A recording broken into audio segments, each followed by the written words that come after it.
The helicopter lowered him into the black Bering Sea. No one on the trawler came to the rail. He swam through 38-degree swells, the orange dry suit his only warmth. He pulled himself onto the deck. The cabin glowed, but no voice answered. He stepped inside. 5 men sat around the galley table. None moved, eyes open, smiling, hands folded. Their skin was warm. They've been dead for hours. The report said they'd been drifting since dawn. But the coffee pot still bubbled on the hot plate. Steam rose. No wounds on any of them. No sign of a struggle. They just looked like they were waiting. He stood in the silent galley, heart pounding, duty warring with dread. Andrew didn't reach for the radio. Not yet. He needed to understand. 3 weeks earlier, Andrew had been a different man. In his Kodiak kitchen, Sarah pressed a warm mug into his hands. 3 more months until your pension. You promise you'll stay behind the desk after that? I promise. Just paper and radio checks. No more cold water. Then his Coast Guard phone buzzed. The screen lit up. SAR response. Drifting vessel. A routine flyover spotted lights. Probably just a radio failure. At the hangar, Captain Reyes briefed Andrew as if this were any other rescue. No radio, no beacon. Just a dead boat with lights on. Standard drill. Standard drill. I'll be back for dinner. The Jayhawk lifted off into the storm. Andrew clipped into the hoist, watching the Black Sea open beneath him, and for 3 more months, he believed every word he'd told Sarah. Now, the Jayhawk thundered through frozen spray. Reyes pointed at a shape on the radar. 64-foot crab boat. No radio response for 18 hours, but the lights are still burning.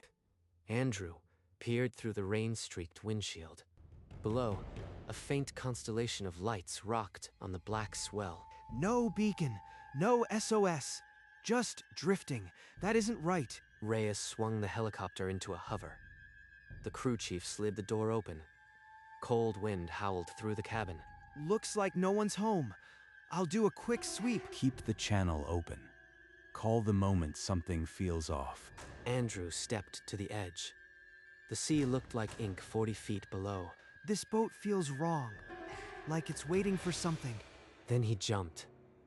The wind screamed past his helmet as the black water rushed up. The freezing water knocked the breath from his lungs. He kicked toward the trawler, fins slicing through the swell. Same as before.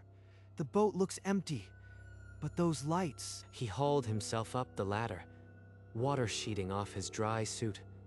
The deck was silent, only the creak of the hull. He pushed open the galley door. The sight hit him harder. The second time, 5 men seated. Still, he forced training to override instinct. Gloved fingers pressed against each wrist. No pulse. The skin was warm.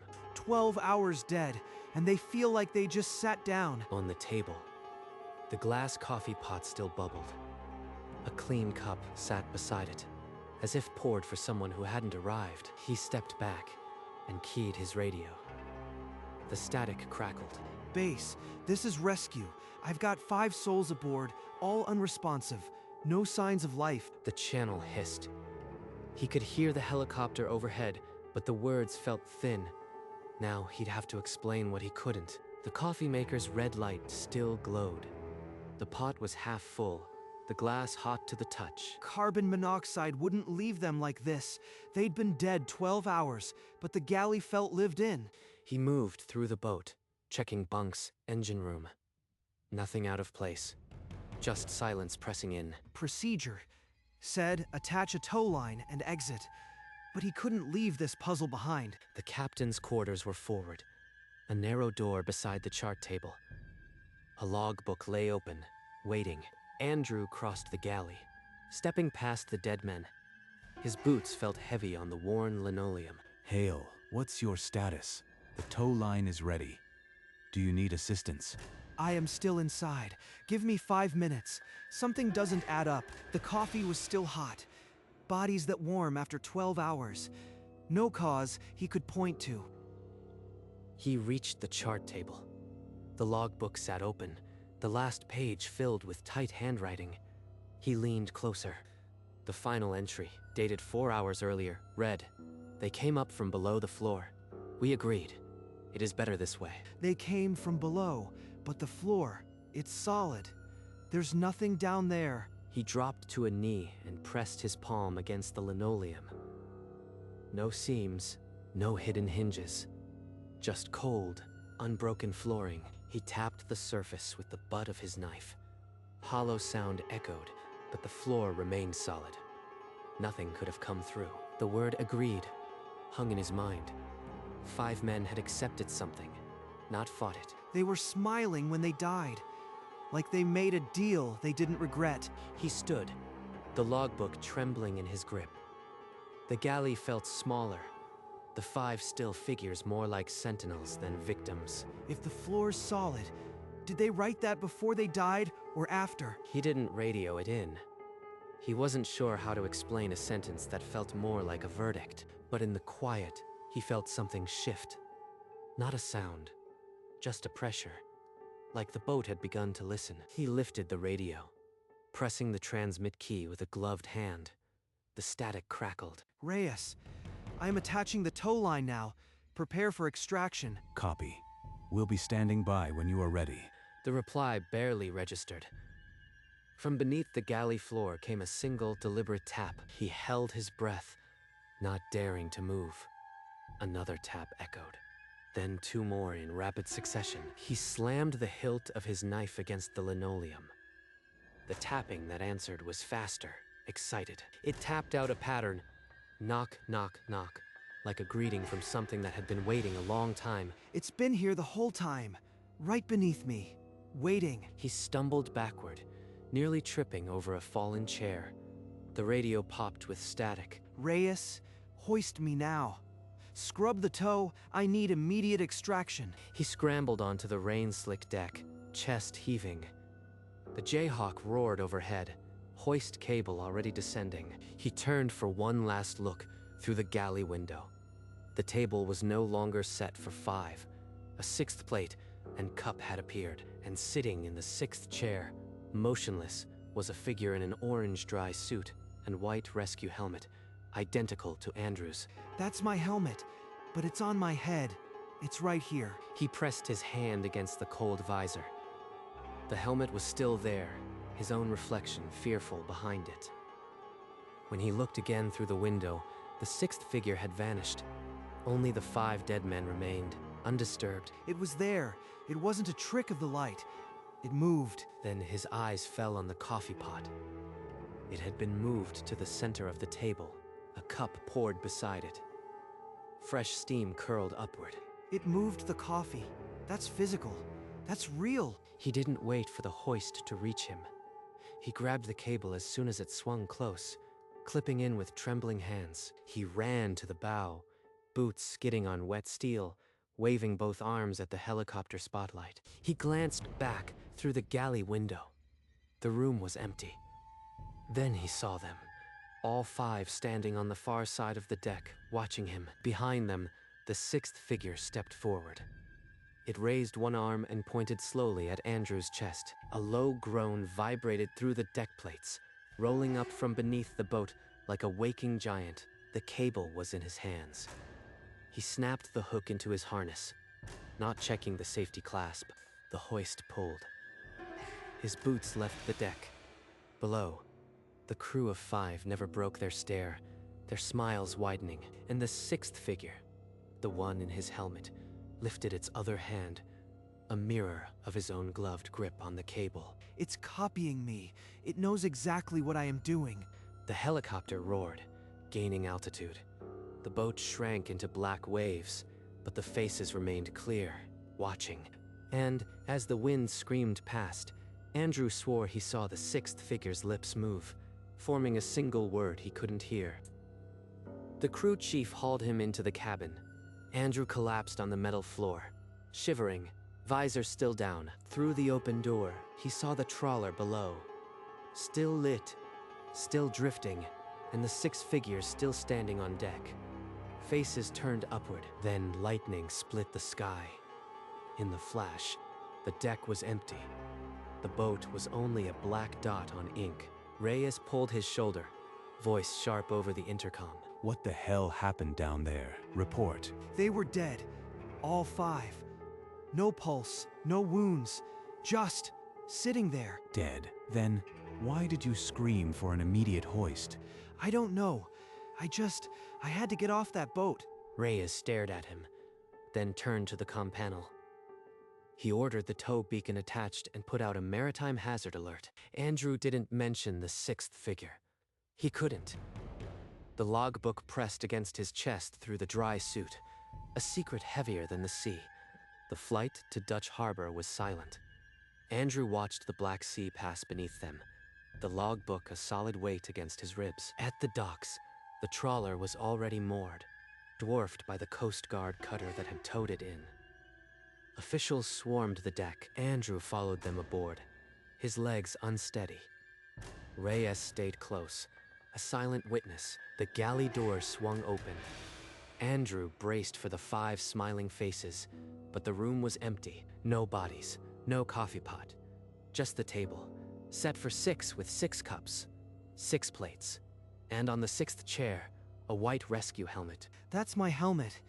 It's the same serial number on the visor. He touched the helmet on his head. It was still there. Now there were 2. I don't. That's impossible. That helmet was issued to me. It never left my head. The officials exchanged glances. One of them made a note. Reyes said nothing, but his eyes were full of questions. Andrew couldn't answer. Andrew stood on the dock, holding his own helmet, staring at the impossible twin. The logbook pressed against his chest, and for the first time, he felt it might be warning him, not the boat. Andrew unzipped the neck of his dry suit and pulled out the logbook. The cover was damp, but the pages inside were dry. He opened it to the last entry. The captain's handwriting was gone. Every page was blank, except one. On the first page, in his own handwriting, were 4 words, "Thank you for agreeing." I never wrote that. I never agreed to anything. Reyes stepped closer, reading over his shoulder. His face lost all color. What does that mean, Hale? What did you agree to? Nothing. I didn't sign anything. That's not but it is. Somehow, it's my handwriting. They moved inside to a small debrief room. Reyes stood behind Andrew, arms crossed, his silence an accusation. It's like I signed something without knowing, like the boat took my hand and wrote it. Andrew stared at the page, and for the first time, he felt the logbook pulling him towards something he'd already agreed to. He was no longer a witness. He was an accomplice. They sent him home. 3 weeks of leave pending investigation. The first night, he didn't sleep at all. Every silence was a prelude to tapping. You've barely eaten. You haven't said 10 words since you got back. What happened out there? I don't know how to explain it. I saw things on that boat that don't match any report I can write. When she slept, he opened his laptop. He searched incident reports. Dead fishermen, no wounds, smiling. A pattern emerged. 2 months earlier, off the coast of Seward, a rescue swimmer found a crab boat adrift. The crew were dry, warm, smiling, all dead. The article showed the scene. Galley table set for 5, and in the background, on a 6th chair, a white rescue helmet. Andrew froze. That's the same helmet, the same scene. It's been happening over and over. Each case followed the same script. A rescuer boards a silent boat, finds a smiling dead crew, then sees a helmet that doesn't belong. Weeks later, the rescuer vanishes, or a new boat gets a new hire with the same face. I am not the first. I am being cycled in. There's a pattern, and I am already half inside it. He mapped every incident. The dates, the boats, the faces, all leading to his own base, his own jacket, his own helmet. The net was tightening. 3 weeks after the tow, his phone rang. Captain Briggs of the Ocean Pride spoke with the blunt confusion of a man who expected an employee to show up. Hale, where the hell are you? The Ocean Pride heads out in 4 hours. I need you aboard now. Captain Briggs, I haven't applied for any position. There must be a mistake. I am on medical leave. You applied 2 weeks ago. Came in, signed papers, bunked here since Tuesday. Your gear's already in the hold. A fax arrived minutes later. The application form was crisp, with a photo of Andrew in his orange dry suit. The signature looked exactly like his, but the slant was wrong. The face in the photo was his, but the smile was stretched, the eyes too still. It was him, but it wasn't. I never filled that out, but it's my face, my hand. He's been living as me for weeks. The doppelganger wasn't just a specter on a cursed boat. It had walked into a harbor office, signed a contract, and slept in a bunk. Captain, I am on my way. Don't let anyone off that boat until I get there. That's not me. He grabbed his keys, the fax crumpled in his fist. The net he'd mapped on his wall was already wrapped around his throat. Andrew's truck skidded to a halt at the harbor. The Ocean Pride loomed at the dock, its deck swarming with final preparations. Your double's already aboard. Been here since Tuesday. I don't know what game you two are playing. That's not a game. It's an imposter. I need to see him now. As they argued, Andrew caught movement on the boat. A figure in an orange dry suit stood at the rail, his own face, watching with a placid smile. The doppelganger turned and descended into the hold without a sound. Andrew shouted after it, but the dock was already buzzing with pre-departure noise. One of the crew leaned over to Briggs. That new guy's been acting strange, talks to himself, stares at the floor all night. What does he say when he talks to himself? The deckhand glanced at the hold door. He keeps saying, "We agreed," over and over. Briggs held up the fax. "This paperwork is legit. He's signed on, and we push off in an hour. I can't hold the boat for a copycat." I can't stop her. But when she comes back, I'll be waiting. That thing isn't going to claim another crew. That evening, Andrew didn't go home. He spent hours in a dockside library, pulling up every incident report he could find. One report stood out. 2 months earlier, a rescue swimmer saved a crab boat off Seward. Days later, the crew died smiling at their galley table. The article included a photo of the rescuer. Same orange dry suit. Same orange dry suit. Same white helmet. The visor was down, but Andrew knew the face beneath it. That's him. The exact same figure that was pointing at me. It's been doing this over and over. He read further. After that rescue, the swimmer vanished from Coast Guard records, and a new hand with the same name appeared on a fishing vessel a week later. The pattern locked into place. The entity didn't just haunt boats. It used rescuers as vectors to infect new crews. Andrew was being turned into a weapon. I didn't just witness something on that boat.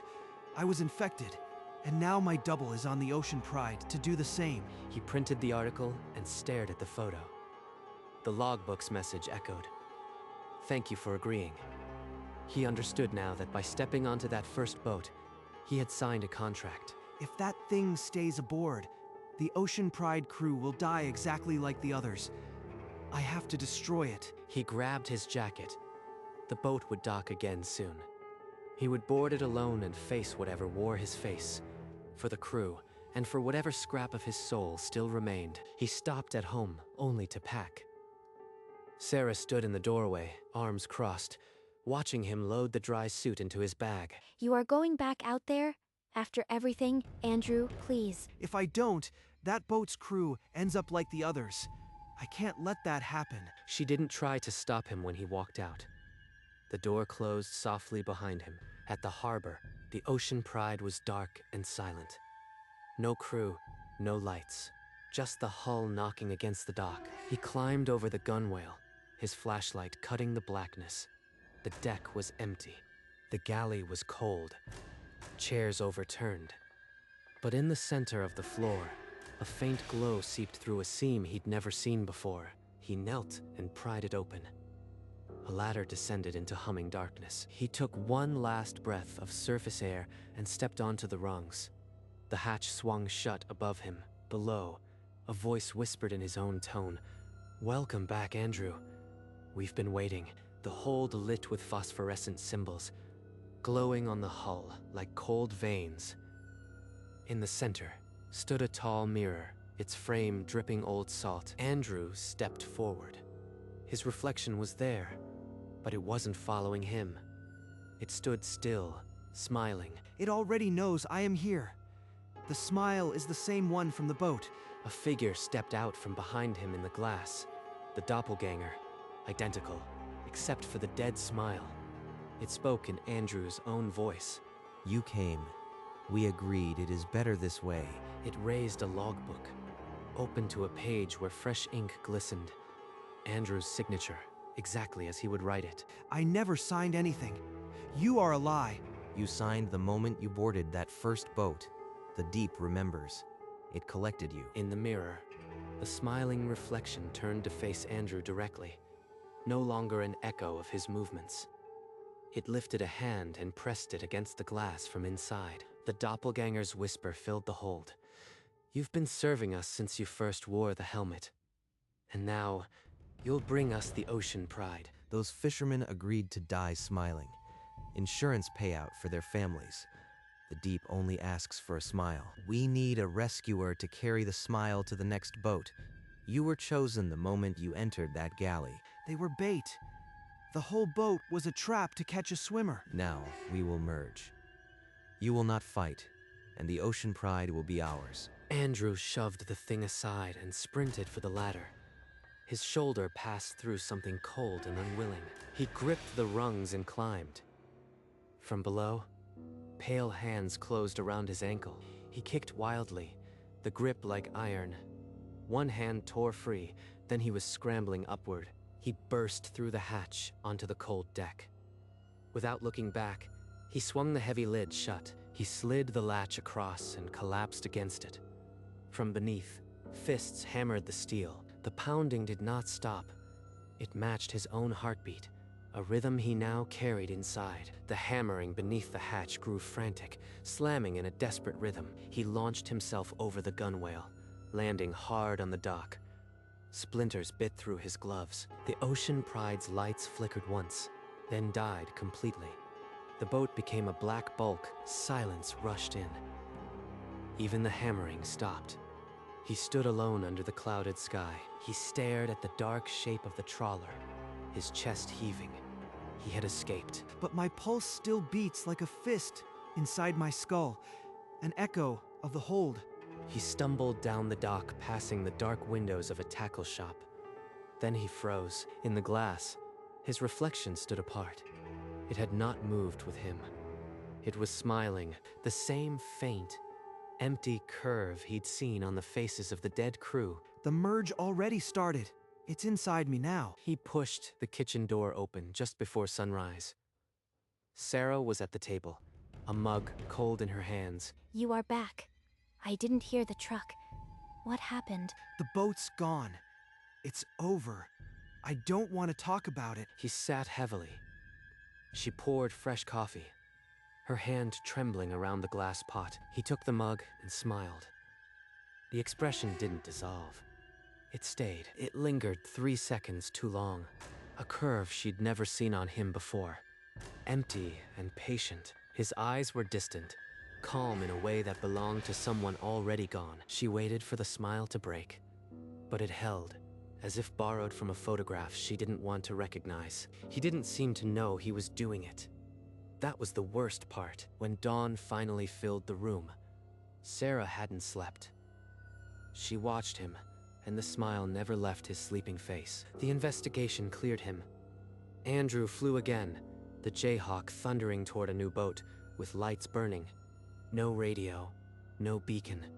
Just a waiting vessel and a swimmer who no longer hesitated. He snapped the clip into place and jumped. The ocean rose to meet him. His face held no fear, only a distant, patient smile.